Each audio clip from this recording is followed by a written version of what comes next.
യേശുക്രിസ്തു ചുങ്കക്കാരോടും പാപികളോടും കൂടെ ഇരിക്കുകയും അവരോട് വചനം പങ്കുവയ്ക്കുകയും അവരെ കൈക്കൊണ്ട് അവരോടൊപ്പം ഭക്ഷിക്കുകയും ചെയ്യുന്നത് ചില മതഭക്തന്മാർ കണ്ടപ്പോൾ അവർ യേശുവിനെ നോക്കി പിറുപിറുത്തു. അവൻ പാപികളെ കൈക്കൊണ്ട് അവരോട് കൂടെ ഭക്ഷിക്കുന്നു എന്ന് പറഞ്ഞ് പിറുപിറുത്തു. യേശു അവരോട് ഒരു ഉപമ പറഞ്ഞു. നിങ്ങളിൽ ഒരാൾക്ക് 100 ആടുണ്ടെന്നിരിക്കട്ടെ. ആ 100 ആടിൽ 1 കാണാതെ പോയാൽ നിങ്ങൾ ആ 99 മരുഭൂമിയിൽ വിട്ടേച്ച് കാണാതെ പോയ ഒന്നിനെ കണ്ടെത്തും വരെ നിങ്ങൾ അന്വേഷിക്കില്ലയോ? അതെ, നിങ്ങൾ അന്വേഷിക്കും. കാണാതെ പോയതിനെ കണ്ടെത്തും വരെ നിങ്ങൾ അന്വേഷിക്കും.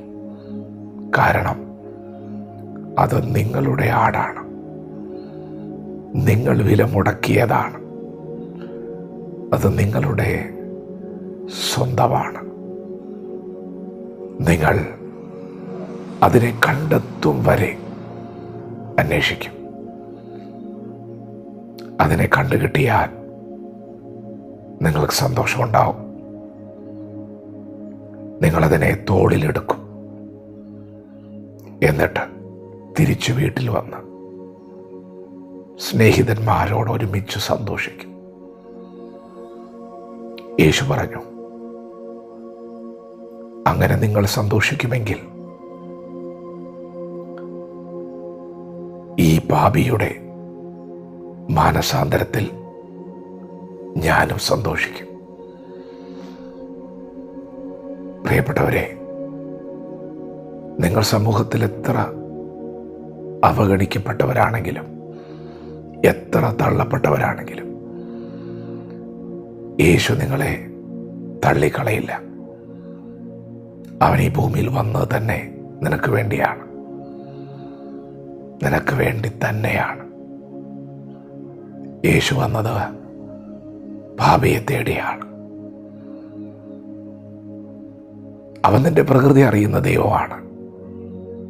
എന്താണ് പ്രകൃതി? അത് പാപപ്രകൃതിയാണ്. എന്നാൽ ഇന്ന് പകൽ അവൻ നിന്റെ പ്രകൃതി അറിഞ്ഞ് നിന്നെ വീണ്ടെടുക്കാൻ, മുള്ളിൻ്റെ കുരുക്കിൽപ്പെട്ട് കിടക്കുന്ന നിന്നെ മനുഷ്യൻ്റെ പരിശ്രമം കൊണ്ട്, സഹായം കൊണ്ട് ഒരിക്കലും പുറത്തു വരാൻ കഴിയാതെ വണ്ണം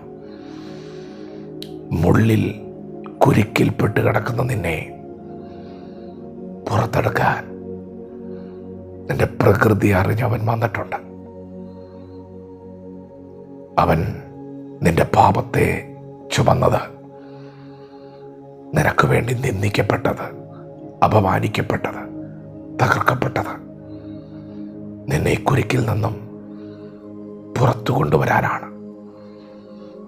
അവൻ്റെ ചങ്കിലെ ചോര മുഴുവനും അവൻ നിനക്ക് ഊറ്റിത്തന്നത് നിന്നെ സ്വന്തമാക്കാനാണ്. ഇന്ന് പകൽ ദൈവം നിന്നെ കണ്ടെത്തും. അവൻ നിന്നെ തോളിലെടുക്കും. ദൈവത്തിൻ്റെ വചനം കേൾക്കുന്ന പ്രിയപ്പെട്ടവരെ, നിങ്ങളുടെ കാണാതെ പോയ, പിന്മാറിപ്പോയ സഹോദരനെ, മകനെ യേശു കണ്ടെത്തും. യേശു അവനെ ചുമലിലെടുക്കും. അവൻ മടങ്ങി വരും. ദൈവം അവൻ്റെ കാലുകൾ ഉറപ്പിക്കും. ദൈവം അവൻ്റെ സ്ഥിതിക്ക് മാറ്റം വരുത്തും. അവൻ വിലമുടക്കിയവനാണ്. നിന്റെ കുടുംബത്തിൻ്റെ തകർച്ച, നിന്റെ തലമുറയുടെ തകർച്ച അവനൊരു നാളും കണ്ടു നിൽക്കുകയില്ല. അവൻ കണ്ടെത്തും വരെ അന്വേഷിക്കും. കണ്ടെത്തും വരെ അന്വേഷിക്കും. കണ്ടെത്തിയാൽ അവൻ ചുമലിലെടുക്കും. ഇന്ന് പകൽ വിശ്വസിക്കുക, നിന്റെ ശൂന്യതകളെ, തകർച്ചകളെ കാണുന്ന ഒരുവനുണ്ട്.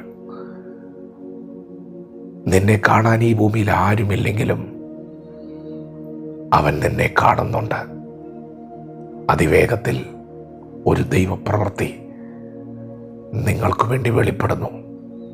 വിശ്വസിക്കുക, യേശു നിങ്ങളെ സഹായിക്കും. വചനത്തോട് പ്രതികരിക്കാം. ദൈവം നമ്മെ ഓരോരുത്തരും ഈ പകൽ അനുഗ്രഹിക്കുമാറാകട്ടെ. ആമേൻ.